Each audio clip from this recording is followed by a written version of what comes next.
नमस्कार बच्चों, स्वागत है आपका आज के हमारे इस वीडियो में। दोस्तों आज हम पढ़ने वाले हैं करणी।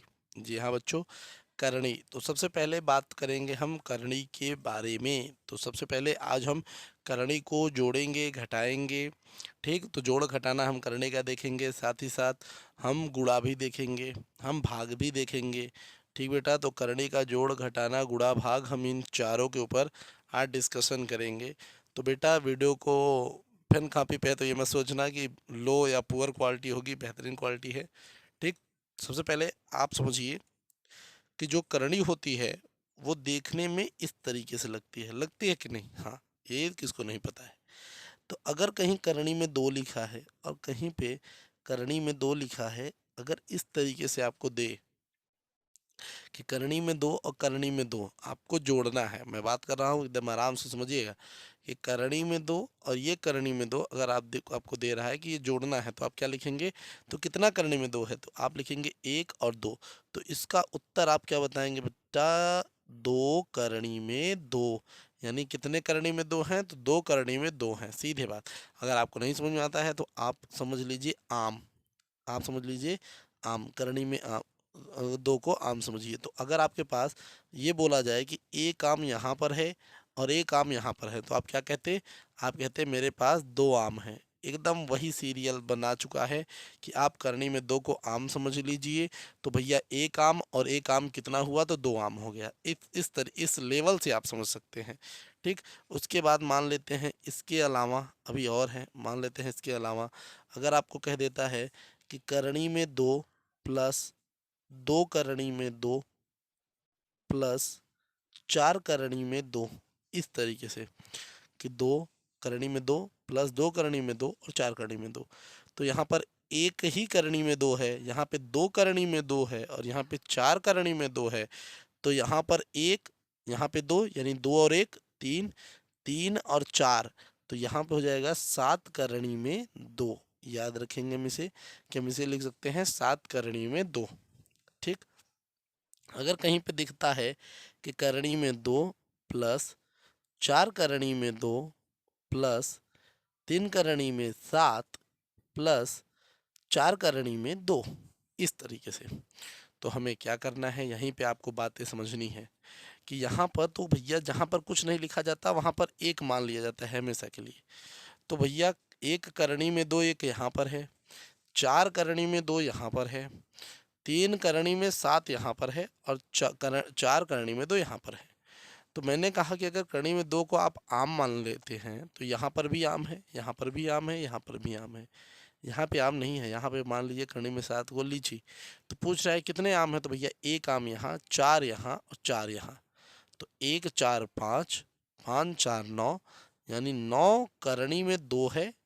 और साथ ही साथ क्या है बेटा? साथ ही साथ हमारे पास प्लस तीन करनी में सात है। तो याद रखिएगा, जुड़ेंगे केवल वही जिनके करनी के अंदर के मान बराबर होंगे। अगर करनी के अंदर के मान बराबर नहीं हैं तो ना तो वो जुड़ते हैं और ना ही वो घटते हैं। गुणा और भाग होने का बात अलग है। ठीक, फिलहाल जुड़ना घटना संभव नहीं है अगर करनी के अंदर की संख्याएं एक जैसी नहीं है तो। इस बात को आपको समझना है। तो चलिए अब कुछ सवालों को देख लेते हैं यहाँ पे। तो सवाल नंबर एक, अगर मान लेते हैं यहाँ पे सवाल आ जाता है कि दो करनी में दो प्लस चार करनी में पाँच प्लस तीन करनी में दो प्लस सात करनी में दो प्लस पाँच करनी में पाँच प्लस तीन करनी में सात प्लस दो करनी में दो, इतना बड़ा सवाल आ जाता है। छोटा मोटा सवाल तो आम बात है ना, इतना बड़ा सवाल आ जाता है। तो इतने बड़े सवाल को आप किस तरीके से कर सकते हैं? परेशान मत होइए, बस देखते रहिए। देखिए एक तो यहाँ पर है, एक दो करनी में दो यहाँ पर है, एक दो करनी में दो करनी में दो आपका यहाँ पर है। भैया एक यहाँ पर भी है और कहीं पर नहीं, तीन जगह पे है, तो इन्हीं को जोड़ लीजिए। दो तीन पाँच, पाँच और सात कितना? 12। तो आप लिख दीजिए 12 करनी में दो है, फिर आप प्लस का चिन्ह लगाएंगे। अब यहाँ पर देखिएगा, अब यहाँ पर क्या है कि एक आपका करनी में पाँच यहाँ पर है, ठीक, एक यहाँ पर है, एक आपका यहाँ पर है कि नहीं? दोनों को जोड़ दीजिए, चार और पाँच कितना हो गया? 9 करनी में पाँच, इस तरीके से। इतना समझ में आया? ठीक, अब देखिए करना क्या है। अब अब आप देखिए कि ये जो करनी में 7 है, एक यहाँ पर है, एक यहाँ पर है, दो ना। तो यहाँ पे क्या हो गया, 3 2 5। तो यहाँ पे आप लिख दीजिए कि भैया 5 करनी में 7। इस तरीके से आप जो है सवाल को लगा सकते हैं। ठीक, इतना समझ में आया। हाँ, याद रखिएगा इनके बेसेस आपस में बराबर नहीं हैं, यानी करनी के अंदर की संख्याएं बराबर नहीं हैं, तो हम इन्हें नहीं जोड़ेंगे। इस बात को भी आपको ध्यान रखना है। जो अंदर नहीं बराबर होगा उसको इसी तरीके से छोड़ देना है। बात आया समझ में कि नहीं आया कि नहीं, बताइए। तो दूसरा सवाल अब इसी पर देख लेते हैं कि कहीं पर है 4 करनी में 2 प्लस 3 करनी में 2 प्लस 7 करनी में 2 प्लस 4 करनी में 7 प्लस 6 करनी में 2। तो इस तरीके से देखिए, तो यहाँ पर भी करनी में 2, यहाँ पर भी करनी में 2, यहाँ पर भी और यहाँ पर भी। तो जहाँ जहाँ पे बेस आपके बराबर हैं, यानी करनी आपकी बराबर है, उसे आप जोड़ लीजिए। तो 4 3 7, 7 7 14, 14 और 6 20। तो यहाँ पे हो गया 20 करनी में 2 प्लस ये आपका 4 करनी में 7। तो ये नहीं जुड़ेंगे, इनका आंसर यहीं तक ही सीमित रह जाएगा। इतना समझ में आ गया बेटा, इतना समझ में आ गया। आशा करते हैं एक एक बात आपको समझ में आ रही होगी। अगला क्वेश्चन ले लेते हैं। चलिए, मान लेते हैं कहीं पर 4 करनी में 2 प्लस 3 करनी में 7 प्लस 4 करनी में 8, ध्यान देते रहिएगा, प्लस 5 करनी में 2 प्लस 3 करनी में 2, इस तरीके से है। तो देखिए, तो 4, देखिए पहली बात तो करनी में 2 एक यहाँ पर है, उसके बाद कहाँ पर है, यहाँ पर है, और फिर यहाँ पे। तो पहले मैं करनी में 2 को जोड़ूंगा। तो यहाँ पर क्या करेंगे, तो कि देखिए 4 4 4 5 9 9 और 3 12। तो यहाँ पे करूँगा क्या मैं, 12 करनी में 2, 8 को निकाल सकते हैं बेटा, बिल्कुल निकाल सकते हैं, पर अभी हम ऐसा नहीं करेंगे। ठीक, अभी हम ऐसा नहीं करेंगे, देखिएगा। ठीक, तो देखिए ये हो गया 12 करनी में 2। ठीक, 12 करनी में 2 हो गया ना, 4 5 9 9 3 12, और ये आपका देखिए प्लस 3 करनी में 7 बराबर न होने के कारण इस बगल में ही हम ऐसे रखेंगे, और 4 करनी में 8 को भी। अभी हम बाहर निकालना नहीं सीख रहे हैं, हम केवल जोड़ घटाना ही सीख रहे हैं। जहाँ तक मैं कहूँ बस उतना ही करिए, उससे ज़्यादा उड़ेंगे तो भाई फिर सवाल दिक्कतें करेंगी। जो मैं सिखा रहा हूँ बस उतना ही आपको प्रयासरत रहना है, उससे ज़्यादा कुछ भी नहीं जाना है। ठीक, अब चलिए कुछ यहाँ पे मैं आपको समझाने का प्रयास कर रहा हूँ,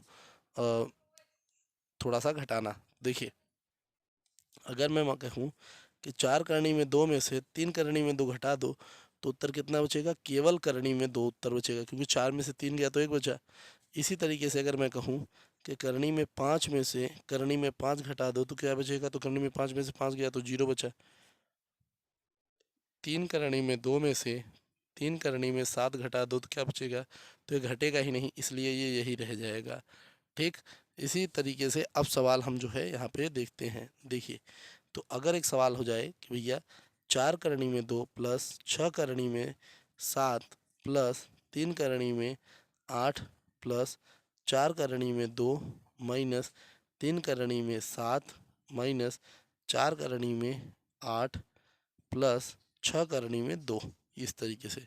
तो हम क्या करेंगे देखते हैं। तो अगर जोड़ घटाना है तो अभी के लिए आप ये कर सकते हैं, लेकिन भागू जोग वाले सवालों में ऐसा नहीं करना है। ठीक, तो यहाँ पे क्या कर सकते हैं, देखिए यहाँ पे करनी में 2 है, यहाँ पे करनी में 2 है, तो यहाँ पे 4 4 8।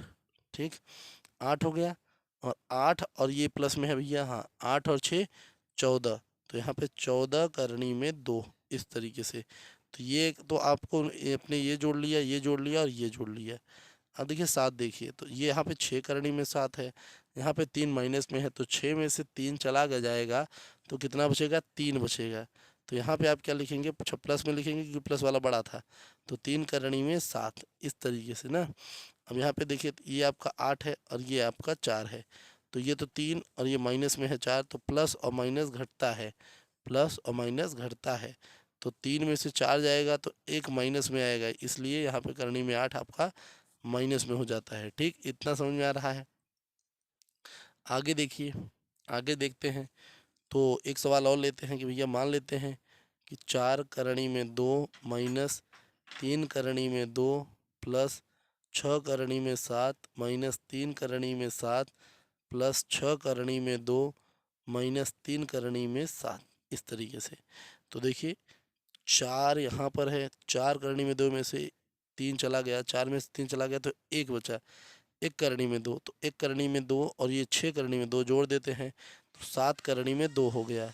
इसी तरीके से अगर हम यहाँ पे देखें तो 6 करनी में 7 है, 6 करनी में 7 में से 3 करनी में 7 चला गया, यानी 6 में से 3 गया तो 3 बचा, और 3 में से 3 चला गया तो 0 बचा, यानी उत्तर आपके पास हो गया 7 करनी में 2। तो इस तरीके से इसके उत्तर हम ये लिख सकते हैं। 2-3 सवाल और देखेंगे हम इन्हीं पर, ठीक। देखिए अब इतना सब कुछ तो मुझे लगता है कि आपको यहाँ से अब सारी बातें समझ में आ रही होंगी।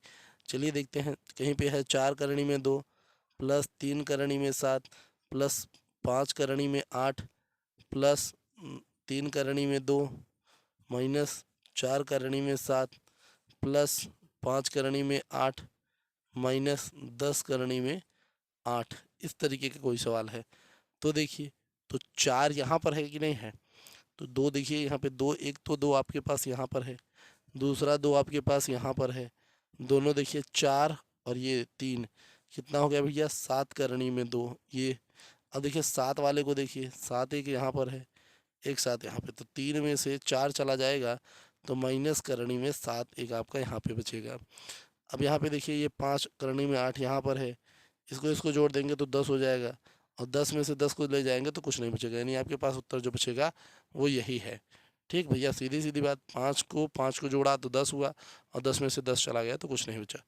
अब देखिए अगला सवाल यहीं से मान लेते हैं, 7 करनी में 2 प्लस 9 करनी में 3 प्लस 4 करनी में 5 प्लस 6 करनी में 7 प्लस 9 करनी में 2 प्लस 6 करनी में 5। इस तरीके से सवाल आ जाता है। तो क्या करेंगे देखिए, तो यहाँ पे देखिए 7 यहाँ पर है, 9 यहाँ पर है, बेस दोनों सेम है, ठीक, बेस देखिए दोनों सेम है, तो 9 7 यहाँ पे हम लिखेंगे 16 करनी में 2। अब देखिए यहाँ पे क्या है बेटा, यहाँ पे 9, यहाँ पर कितना है करनी में 3, ठीक, करनी में 3 कहीं और है नहीं है, ऐसे ही लिख देंगे, तो 9 करनी में 3। अब देखिए 4 यहाँ पे करनी में 5, यहाँ पर भी 4 और 6 कितना हो गया 10 हो गया, तो यहाँ पे हो गया हमारे पास 10 करनी में 5। ठीक, अब 7 वाला देखिए बेचारा अकेले पड़ा हुआ है तो इसको भी ऐसे ही लिखेंगे 6 करनी में 7। तो इस तरीके से यहाँ पर भी वैल्यू हो गया। ठीक, अब तो मेरी आशा है कि आपको समझ में आता होगा, इस बात का जो है अंदाज़ा लग गया होगा। अब देखिए मैं बात कर लेता हूँ कुछ गुणा करने के बारे में। देखिए गुणा करने के रूल्स के बारे में, अगर कहीं पे लिखा है बेटा कि देखिए करनी में 2 है और करनी में 2 है, तो आपको क्या करना होगा, आपको करना होगा बेटा कि इस 2 का इस 2 से गुणा कर लीजिए, तो कितना हो जाएगा करनी में 4। इतना समझ में आ ही गया। चलिए कहीं पे है करनी में 5 गुणते करनी में 7, तो उत्तर क्या बनाना है भैया, करनी में 35, 5 सते 35, तो उत्तर हो जाएगा करनी में 35। ये भी समझ में आया होगा, आशा करते हैं कि आपको समझ में आ रहा होगा। कि अब देखिए अगर कहीं पे 4 करनी में 2 गुणते 3 करनी में 2 है, तो करना क्या है कि बाहर बाहर वाले का गुणा कर लीजिए, तो 4 और 4 4 तिहाई 12, और अंदर अंदर वाले का गुणा कर लीजिए 4। अभी मैं बाहर निकालना नहीं बता रहा हूँ, मैं बार बार कहूँगा कि मैंने अभी आपको बाहर निकालने का तरीका नहीं बताया है, उसका तरीका अभी मैं आपको अगली वीडियो में बताऊँगा। ठीक, हाँ अभी उसका भी तरीका मुझे बताना है, पर अगली वीडियो में बताया जाएगा। अब देखिए अगर कहीं पे 4 करनी में 2 है और गुणा करना है केवल करनी में 3 से, तो याद रखिएगा बाहर बाहर वाले गुणा होता है तो बाहर तो 1 माना जाता है ना यहाँ पे, तो 4 1 का 4, और करनी में 2 का करनी में 3 से गुणा करेंगे तो कितना आ जाएगा करनी में 6। थोड़ा ध्यान दीजिएगा, माफ़ करिए दिखा नहीं पाया होगा। तो देखिए अगर 4 करनी में 2 का गुणा करनी में 3 से करना है तो 1 बाहर माना जाता है, इसलिए 4 1 का 4 और 2 तिहाई 6। अब अगर देखते हैं कहीं पे 6 करनी में 3 का गुणा करना है 7 करनी में 5 से, तो क्या करना है 6 सते 42 और 5 तिहाई 15, तो इस तरीके से उत्तर बन जाएगा। फिर देखिए अगर कहीं पर है 7 करनी में 2 प्लस 6 करनी में 2 गुणते 3 करनी में 7 माइनस 4 करनी में 5 प्लस 6 करनी में 7, इस तरीके का एक सवाल आ जाता है। मैंने गुणा को भी ले लिया, सबसे पहले आपको गुणा ही सॉल्व करना है, आपको याद रखना है। तो इसको करेंगे तो कितना हो जाएगा 7 करनी में 2 प्लस 2 तिहाई 6 हो जाएगा करनी में 2 तिहाई 6 और 6 तिरिक 18 माइनस 4 करणी में 5 और प्लस 6 करणी में 7। तो इस तरीके से आपके पास ये उत्तर बन जाएगा। ठीक बेटा, बात आया होगा समझ में, आशा करते हैं बिल्कुल। देखिए तो ये रहा। अब भाग करने का तरीका तो और आसान है। भाग करने का तरीका और आसान है। भाग करने में क्या करना पड़ेगा आपको? भाग करने में क्या करना पड़ेगा, जैसे मान लीजिए करणी में 2 है और भाग देना है करणी में 2 से। तो कुछ नहीं करना है, मैं बता रहा हूँ, सीधा सीधा करिएगा। यहाँ पे जैसे भिन्न में करते हैं, करणी में 2 है, इसको लिखिए गुणते 1 करणी में 2 कर लीजिए। करणी में 2 से करणी में 2 कट गया, आपके पास उत्तर 1 बचा। ठीक। माफ़ करिएगा, चलिए देखिए आगे। आगे देखिए, कहीं पे है करणी में 2, माफ़ करिएगा बेटा, थोड़ा सा हो जाता है। 2 करणी में 2 है, भागे दे दिया 3 करणी में 2, ऐसे। ठीक, तो आपको क्या करना है? कुछ नहीं, 2 करणी में 2 लिखिए, क्रॉस करिए, इसको तुरंत बटे में लेके चले जाइए। 3 करणी में 2, करणी में 2 से करणी में 2 कट गया, ये आपका ऊपर हो जाएगा, यहाँ पर हो जाएगा 2/3। और कहीं पर अगर है 4 करणी में 5 भागे 6 करणी में 7 गुणते 4 करणी में 3 प्लस 6 करणी में 5 प्लस 7 करणी में 5 माइनस 3 करणी में मान लेते हैं हम 3 मान लेते हैं, चलिए। ठीक, अब आगे देखिएगा क्या करना है। सबसे पहले भाग करेंगे हम, तो यहाँ पे क्या करेंगे? 4 करणी में 5 गुणते 6 कर, देखिए 1/6 करणी में 7। ठीक, फिर क्रॉस 4 करणी में 3 प्लस 6 करणी में 5 प्लस 7 करणी में 5 प्लस 3 करणी में 3। ऐसे करेंगे तो क्या हो जाएगा? देखिए तो ये आपका ऊपर चला जाएगा यहाँ पे, तो 4 करणी में 5 ऊपर हो गया, 6 करणी में 7 नीचे हो गया, गुणते 4 करणी में 3 यहाँ प्लस 6 करणी में 5 यहाँ प्लस 7 करणी में 5, देखिएगा यहाँ पे, यहाँ और प्लस 3 करणी में 3 यहाँ। ठीक, तो आप कर सकते हैं क्या? देखिए 4 चौके 16, तो यहाँ पे हो जाएगा बेटा क्या? देखिए यहाँ पे हो जाएगा हमारे पास 16 करणी में 15 बटा 6 करणी में 7। ठीक, इतना लिख सकते हैं कि भैया 4 चौके 16 और 15 यहाँ पे, और ये ऐसे प्लस 6 5 6 7 13, तो यहाँ पे 13 करणी में 5 प्लस 3 करणी में 13। तो ये आपका जो है आंसर बन जाएगा बेटा। ठीक, तो इस तरीके का जो है क्वेश्चन आप कर सकते हैं। आशा करते हैं ये वीडियो आपको समझ में आ ही गई होगी। हम इसके बाद अब अगला नेक्स्ट जो वीडियो लाएंगे वो थोड़ा और जो है बेहतरीन करेंगे। इतने में इतना ही अगर आपको समझ में आया होगा तो अब आगे आप भागो जोगो जब आएंगे वीडियो तो आपको बेहतरीन ये सब लेवल का सवाल समझ में आएगा। आशा करते हैं वीडियो आपके समझ में आई होगी। ठीक।